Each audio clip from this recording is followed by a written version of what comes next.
Gloire au Seigneur. Bonjour à chacun. Très heureux de vous retrouver ce matin. Alors, sans plus tarder, je vais vous inviter à ouvrir la parole de Dieu avec moi dans le livre de Josué, le chapitre 1. Nous lirons du verset 1 à 5. Josué, chapitre 1, du verset 1 à 5. Et on va sauter, on reste toujours dans le même chapitre, et on lira les versets 10 et 11. D'abord, Josué 5, chapitre 1, verset 1 à 5, et Josué, et le verset 10 et 11. Et mon thème, c'est « Lève-toi et traverse ton Jourdain ». Lève-toi et traverse ton Jourdain. Parce que c'est un sujet qui a aussi des implications christologiques intéressantes. Traverser le Jourdain, et il sera aussi question de l'Arche de l'Alliance qui a joué un rôle important dans la traversée du Jourdain, mais ce matin, je ne vais pas spécialement aller dans cette direction pour des questions de temps aussi, ou peut-être de choix également. Voilà. Donc, on va sans plus tarder lire le texte.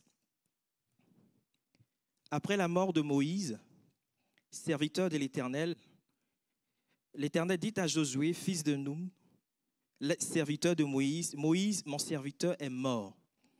Maintenant, lève-toi, passe ce Jourdain, toi et tout ce peuple, pour entrer dans le pays que je donne aux enfants d'Israël. Tout lieu que foulera la plante de votre pied, je vous le donne comme je l'ai dit à Moïse. Vous aurez pour territoire depuis le désert et le Liban jusqu'au grand fleuve, le fleuve de l'Euphrate, tout le pays des Hétiens et jusqu'à la grande mer vers le soleil couchant. Nul ne tiendra devant toi tant que tu vivras. Je serai avec toi comme j'ai été avec Moïse. Je ne te délaisserai point, je ne t'abandonnerai point. » Versets 10 et 11. Josué donna cet ordre aux officiers du peuple. « Parcourez le camp et voici ce que vous commanderez au peuple. Préparez-vous des provisions, car dans 3 jours, vous passerez ce Jourdain pour aller conquérir le pays dont l'Éternel, votre Dieu, vous donne la possession. » Voilà, ces versets que nous venons de parcourir ensemble nous introduisent dans une nouvelle étape de l'histoire d'Israël. Cette nouvelle étape s'inscrit parfaitement dans la continuité du plan de Dieu, dans la continuité de l'accomplissement des promesses de Dieu faites à Abraham. Souvenons-nous que dans Genèse, le chapitre 12, du verset 1 à 3, Dieu a fait une merveilleuse promesse à Abraham. Il s'agit d'une promesse dont le contenu peut se décliner en 3 aspects. Dans cette promesse qui a été faite à Abraham, il y a la promesse de la descendance, d'une descendance, la promesse d'une postérité. Dieu a dit à Abraham, « Je ferai de toi une grande nation ». Il y a dans cette promesse qui a été faite à Abraham la promesse de la relation avec Dieu. Et cette relation s'exprime comme une bénédiction. Dieu a dit à Abraham, « Je te bénirai, je rendrai ton nom grand et tu seras une source de bénédiction. Je bénirai ceux qui te béniront et je maudirai ceux qui te maudiront et toutes les familles de la terre seront bénies en toi. » Enfin, toujours dans cette promesse de Dieu faite à Abraham, il y a la promesse d'un pays, la promesse d'une terre, la promesse d'un territoire. Dieu a dit à Abraham, pas de ton pays, vers le pays que je vais te faire voir, vers le pays que je te montrerai. Et lorsqu'on s'intéresse de près à l'ensemble du Pentateuque, c'est-à-dire aux 5 premiers livres de la Bible, Genèse, Exode, Lévitique, Nombre, Deutéronome, on peut aisément se rendre compte que les aspects descendance et relation se sont réalisés, se sont accomplis progressivement. Israël est devenu un peuple nombreux. Pour établir une relation de communion avec eux, Dieu les a fait sortir de l'Égypte. Il les a délivrés de l'esclavage de l'Égypte. Il leur a communiqué sa loi, le tabernacle et tous les systèmes sacrificiels nécessaires au maintien d'une bonne relation avec Dieu ont été établis. Cependant, l'aspect possession d'un pays, d'un territoire, n'avait pas encore eu un véritable accomplissement. Même si, au chapitre 21 du livre des Nombres, le peuple d'Israël commence à prendre possession d'une partie de la terre promise jusqu'à parvenir aux plaines de Moab, dans Nombres chapitre 22. On s'aperçoit tout de même que le livre du Deutéronome et plus largement le Pentateuque se termine avec le peuple d'Israël et qui est devant le Jourdain, avant de prendre possession de la terre promise. Israël n'avait pas encore pris pleinement possession du territoire qui lui a été promis par Dieu. C'est dans ce contexte que se situent ces versets que nous avons lus tout à l'heure. C'est un contexte où la traversée du désert arrivait à son terme. Alors qu'Israël campait devant le Jourdain, Dieu donne l'ordre à Josué de se lever et de faire traverser le Jourdain au peuple tout entier pour l'amener à prendre possession du pays qu'il leur donnait. Après plusieurs années d'errance dans le désert, Israël allait enfin pouvoir commencer véritablement à prendre possession du pays de la promesse. Toutefois, pour prendre possession de ce pays, il fallait franchir l'obstacle du Jourdain.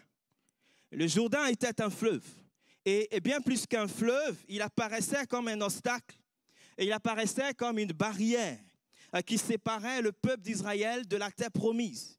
Pour entrer à Canaan et prendre possession du pays qui a été promis par Dieu, il fallait traverser le Jourdain.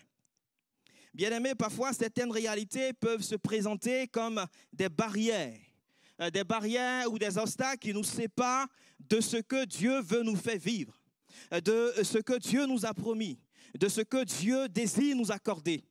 Les promesses de Dieu sont là, elles sont présentes, mais il nous est peut-être difficile de les vivre pleinement parce qu'il y a comme un Jourdain qui me paraît infranchissable, qui me paraît insurmontable, parce qu'il y a un Jourdain personnel qui me sépare de l'accomplissement des desseins de Dieu et qui nous empêche de saisir pleinement les promesses de Dieu et qui nous empêche de vivre pleinement les bénédictions de la vie chrétienne. Et peut-être que ce matin, tu te tiens au bord d'un Jourdain. Tu te tiens au bord de ce Jourdain. Tu campes sur le rivage de ce Jourdain. Mon frère, ma soeur, le désir de Dieu, et ce n'est pas que tu restes au bord du Jourdain, ce n'est pas que tu restes sur le rivage. Dieu désire que tu te lèves et que tu traverses le Jourdain. Il désire que tu passes à l'autre bord. Il y a comme un Jourdain dans ta vie qui s'érige en obstacle par rapport à ce que Dieu veut te faire vivre. Mais ce matin, le Seigneur te dit à toi aussi, lève-toi et traverse le Jourdain. Mon frère, ma soeur, tant que tu ne te lèveras pas pour traverser ce Jourdain, tu ne pourras pas vivre pleinement ce que Dieu veut que tu vives. Tu ne pourras pas prendre possession de ce qu'il t'a promis. Bien-aimé, quel est ton Jourdain personnel ce matin? Et ça peut être le Jourdain d'une peur anormale. Ça peut être le Jourdain d'une peur qui t'empêche d'avancer, qui t'empêche d'avoir le courage pour franchir les obstacles. La peur de d'échouer, la peur du prix à payer, la peur du qu'en dira-t-on. La peur qui hésite devant la tâche, la peur qui est timide là où il faudrait prendre une décision, avoir du courage, avoir la foi, la hardiesse qui surmonte les obstacles. L'Éternel a dit à 3 reprises à Josué, fortifie-toi et prends courage. Les défis qui se présentaient à lui étaient certes énormes. Ces défis étaient un fardeau trop lourd à porter pour lui. Mais Dieu ne l'a pas appelé sans lui donner la force nécessaire. Et peut-être que pour quelqu'un d'autre, c'est le Jourdain du découragement. C'est peut-être pour toi le Jourdain ce matin de la dépression, le Jourdain du sentiment d'abandon, le Jourdain d'une succession d'échecs, le Jourdain d'un sentiment de culpabilité, de regret par rapport à ta vie passée, d'un sentiment d'amertume qui te ronge profondément, le Jourdain d'un sentiment d'infériorité, le Jourdain de la fatalité, le Jourdain du doute, du manque de confiance en Dieu, alors que le Seigneur te dit, ne t'ai-je pas dit que si tu crois, tu verras ma gloire. Quel est ce Jourdain qui se dresse entre toi et ce que Dieu veut que tu saisisses? Quel est ce Jourdain qui se dresse en toi et ce que Dieu veut que tu vives pleinement en lui? Quel est ce Jourdain qui te semble insurmontable, infranchissable? Ce matin, le Seigneur te dit, lève-toi et traverse. C'est le moment de te lever et de traverser parce que Dieu veut t'amener à prendre possession de ce qu'il t'a promis. Il ne te demande pas de te lever, il te demande de te lever et traverser le Jourdain pour saisir la bénédiction qu'il t'accorde, pour saisir la délivrance qu'il t'accorde, pour saisir la restauration qu'il t'accorde, pour saisir la guérison qu'il t'accorde, pour saisir la victoire qu'il t'accorde. Il te demande de te lever pour prendre possession du pays de la promesse. Bien-aimé, traverser le Jourdain, c'est accepter de mourir à soi-même. C'est accepter de mourir à tout ce qui pourrait m'empêcher de saisir et vivre pleinement les promesses de Dieu. Pour ensuite entrer dans le pays où ruisselle le lait et le miel. Pour entrer dans un pays qui est fertile. Pour entrer dans un pays où il y a de l'abondance. Dans un pays où il y a une vie abondante. Pour entrer dans un pays qui regorge de fruits, de céréales, de légumes en abondance. Pour entrer dans un pays au sein duquel tu seras au bénéfice de tout ce dont ton âme aura besoin, aussi longtemps que tu marcheras dans l'obéissance à la parole de Dieu.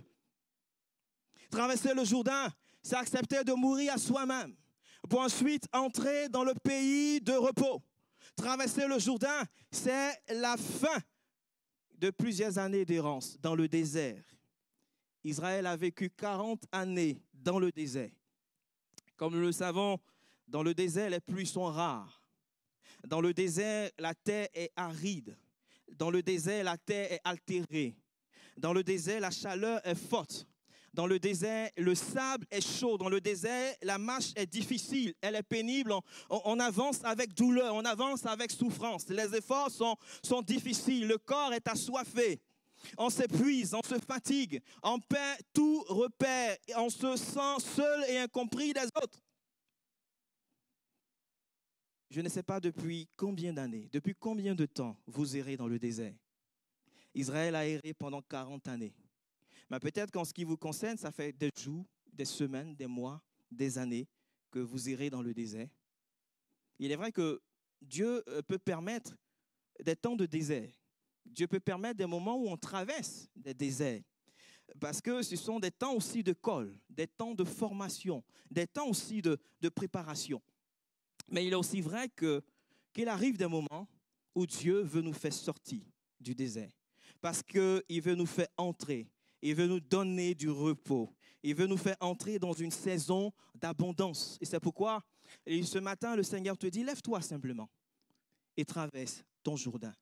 Il ne veut pas que tu t'attardes sur le bord, que tu restes assis. Il te demande de te lever et de traverser pour prendre pleinement possession de la bénédiction qu'il a réservée pour toi. Est-ce que tu peux te tourner vers ton voisin et lui dire, lève-toi et traverse ton Jourdain?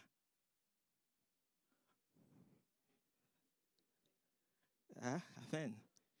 Lève-toi, parce qu'il est temps de traverser ton Jourdain. Parce que le moment est venu de traverser ton Jourdain pour prendre possession de ce que Dieu t'a promis.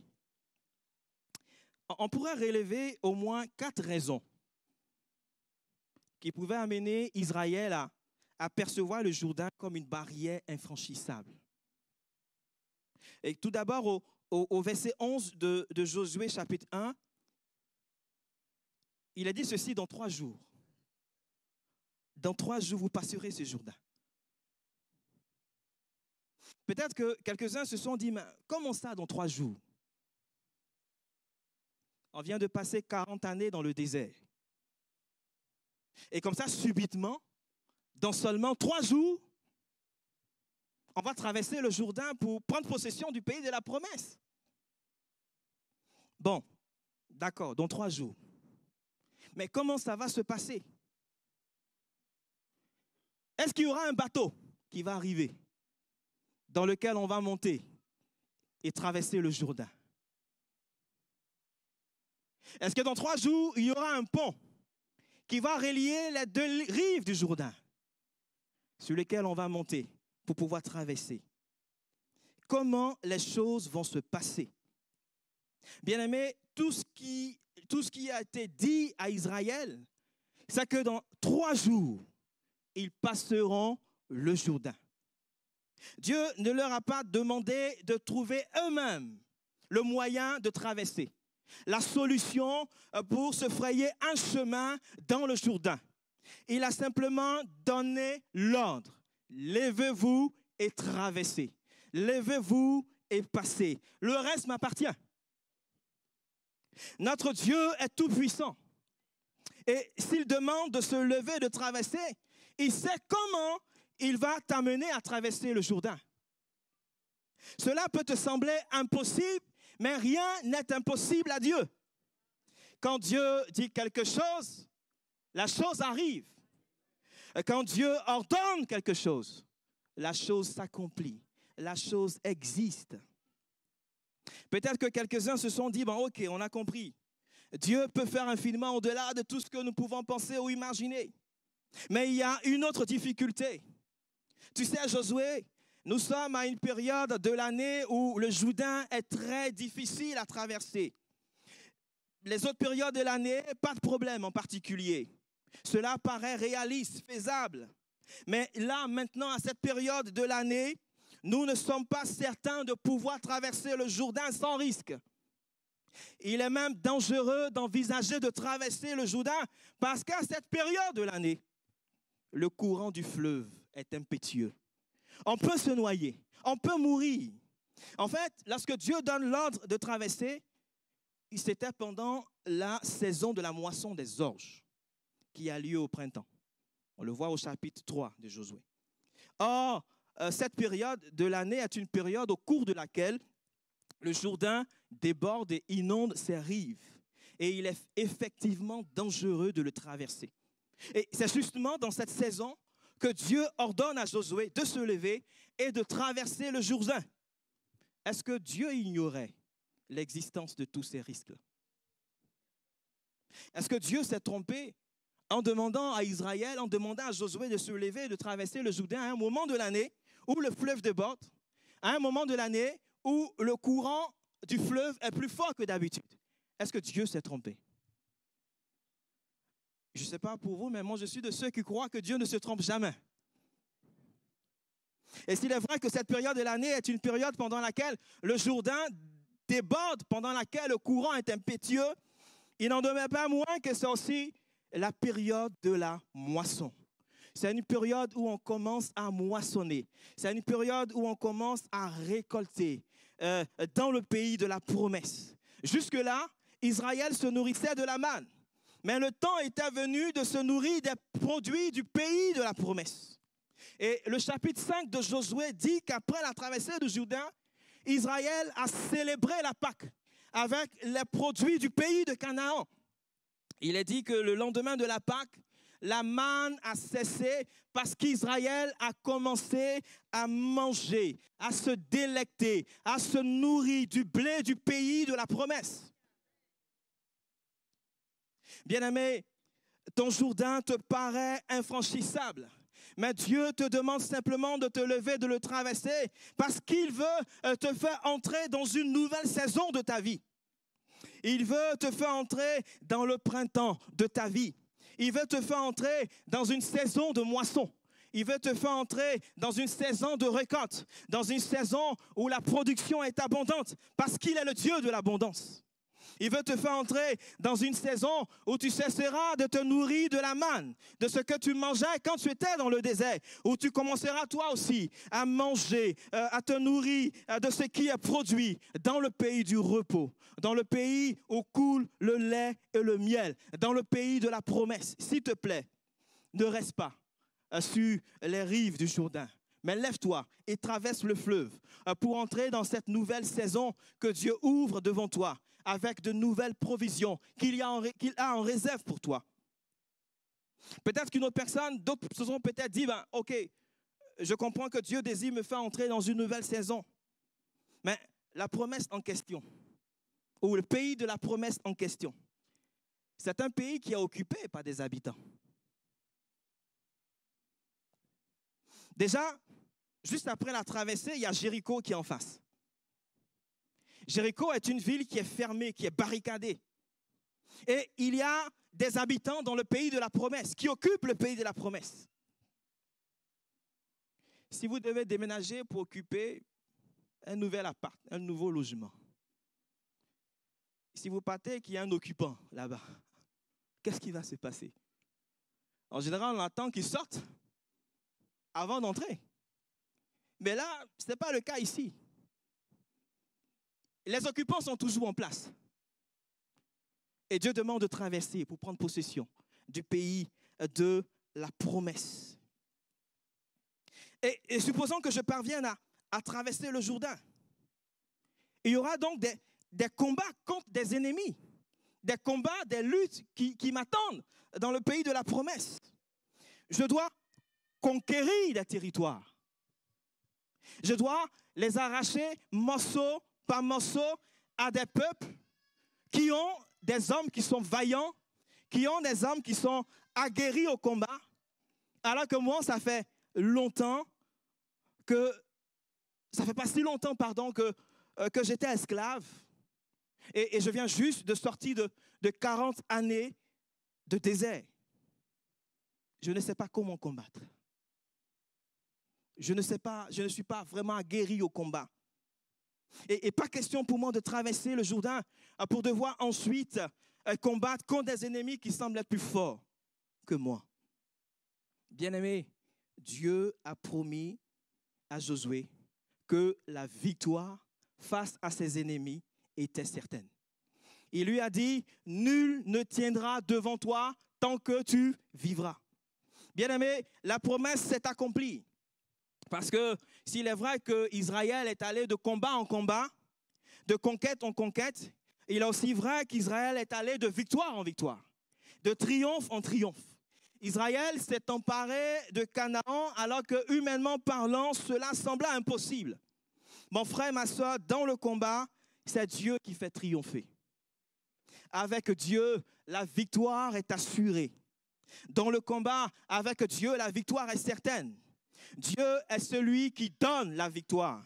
Dieu est celui qui nous fait toujours triompher en Christ, nous dit l'apôtre Paul dans 2 Corinthiens 2, le verset 14. C'est pourquoi ce matin, ne crains pas de te lever et de traverser ton Jourdain, parce que Dieu te donne la victoire. Et même si tu dois aller de combat en combat, tu iras aussi de victoire en victoire. Et tu iras aussi de triomphe en triomphe.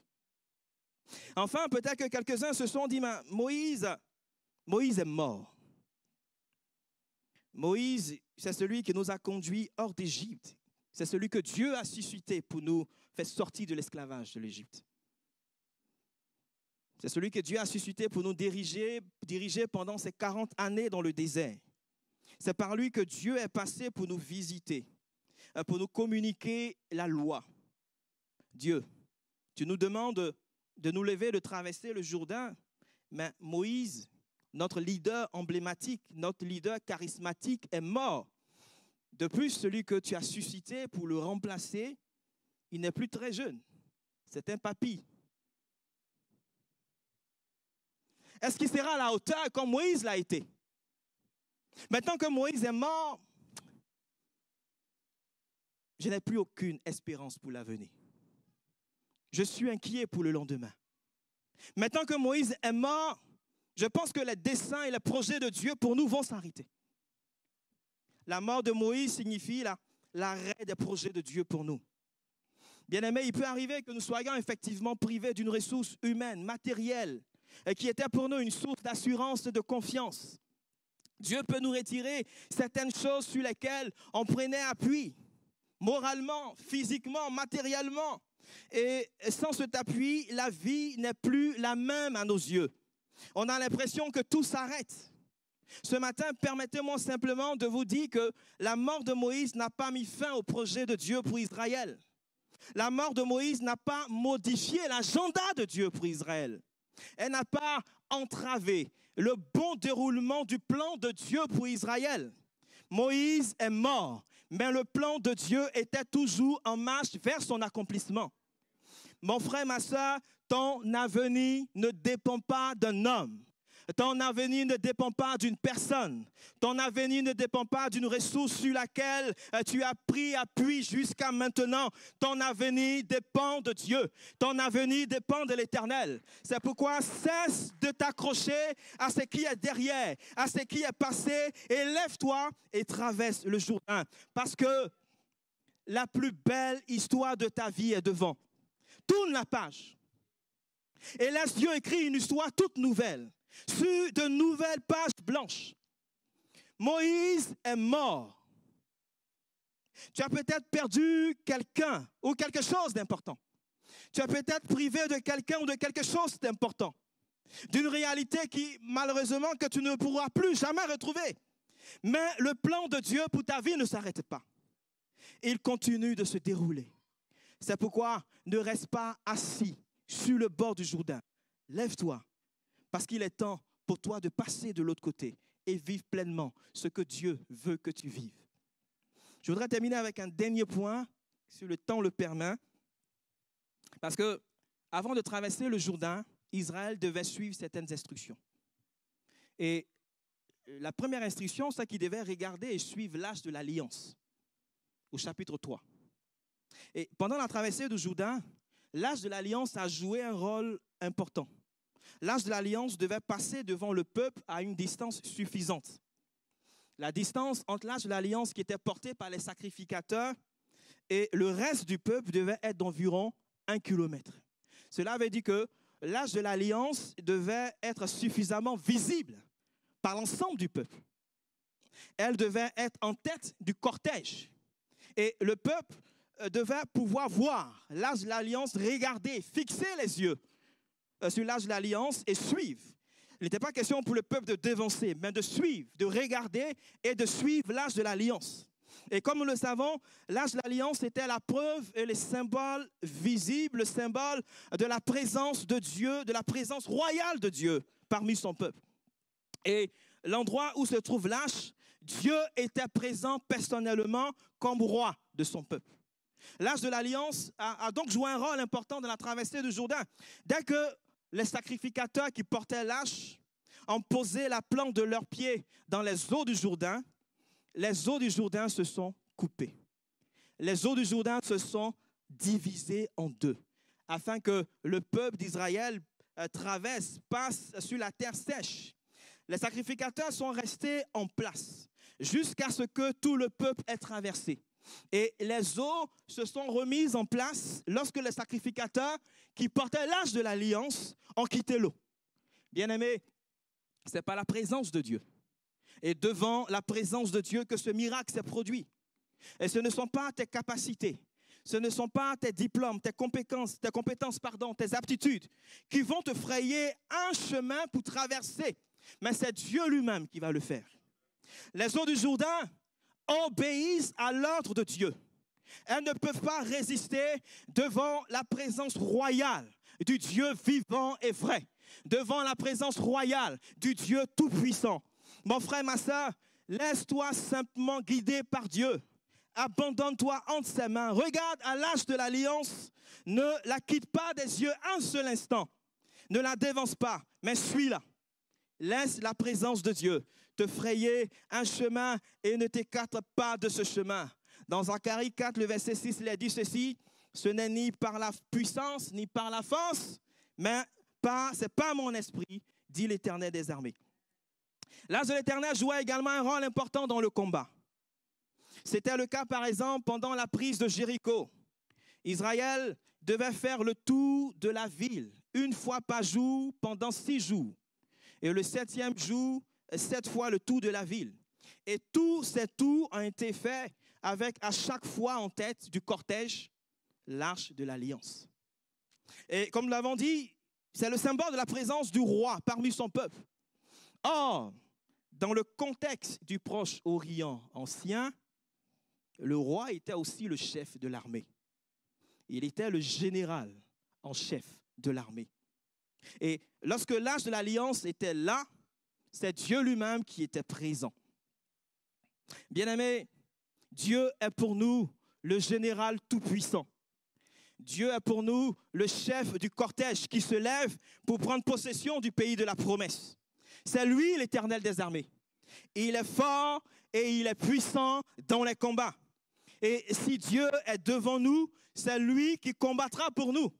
Si Dieu est pour nous, qui peut être contre nous? Si Dieu est pour nous, la victoire est assurée. La deuxième condition, c'est la sanctification. Le jour prévu pour traverser le Jourdain, lorsque ce jour approchait, Josué a ordonné à tout le peuple de se sanctifier. Sanctifiez-vous, car demain, l'Éternel fera des prodiges au milieu de vous. En d'autres termes, Josué exhorte Israël à se mettre à part, à se consacrer, à se séparer du péché, à se séparer de tout ce qui est impur, de tout ce qui peut être une entrave à la communion avec Dieu.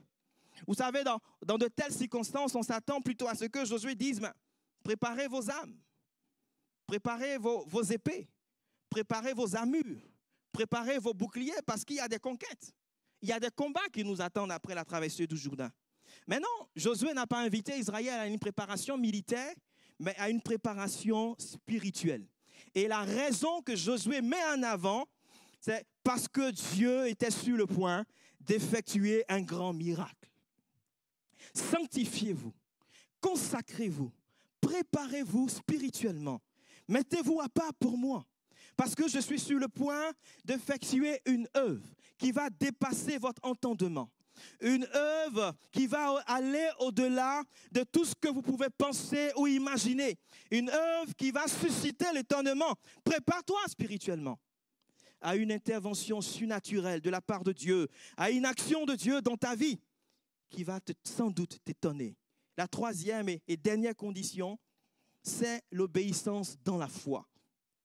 Israël s'est levé pour traverser le Jourdain comme Dieu l'a ordonné.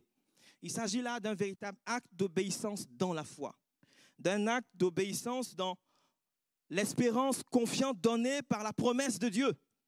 Israël a eu la foi que Dieu allait leur accorder le pays qu'il leur a promis. Et dans un acte d'obéissance de foi, ils se sont levés pour traverser le Jourdain. Et comme on l'avait déjà dit, les sacrificateurs qui portaient l'âge de l'alliance devaient d'abord poser leurs pieds dans l'eau. Et c'est ce qu'ils ont fait. Et c'est lorsqu'ils ont agi ainsi, avant que le Jourdain se sépare en deux, ils devaient d'abord poser leurs pieds dans l'eau. Et c'est lorsqu'ils l'ont fait qu'un chemin s'est frayé dans le Jourdain. Bien-aimé, le temps est venu de te lever et de traverser ton Jourdain. Dieu ne te demande pas de traverser ton Jourdain par tes propres capacités, par tes propres moyens. Il te demande simplement de te lever dans un acte de foi et d'obéissance. Alors que tu te lèves pour traverser, c'est Dieu lui-même qui va ouvrir le chemin devant toi. Lorsque Dieu ouvre, personne ne peut fermer.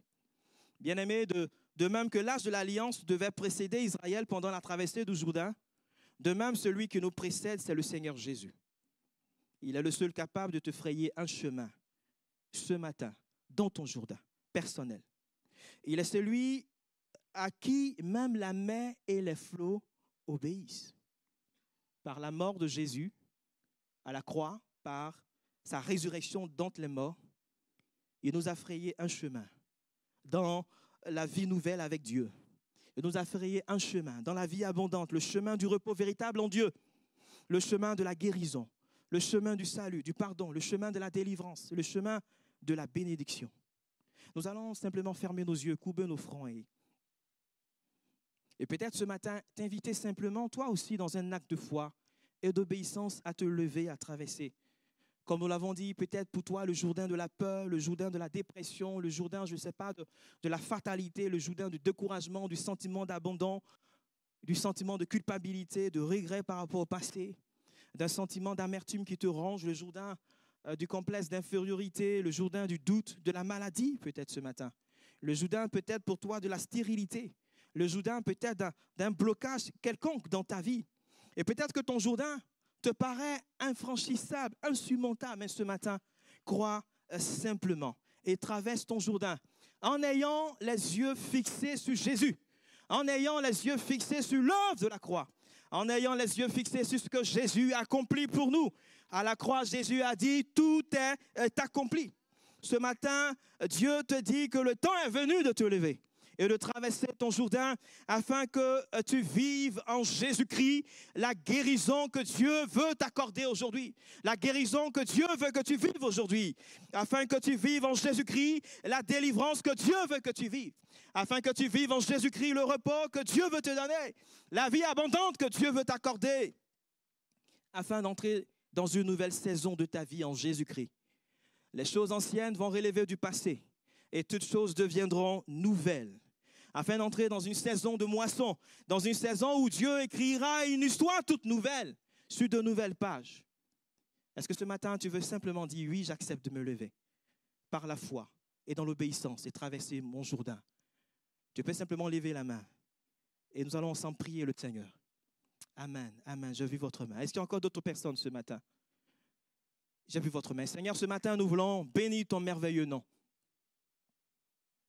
Tu as donné l'ordre à Josué de se lever, de traverser le Jourdain.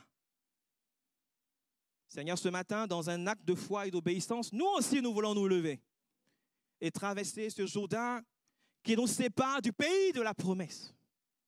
Nous voulons le traverser par la foi.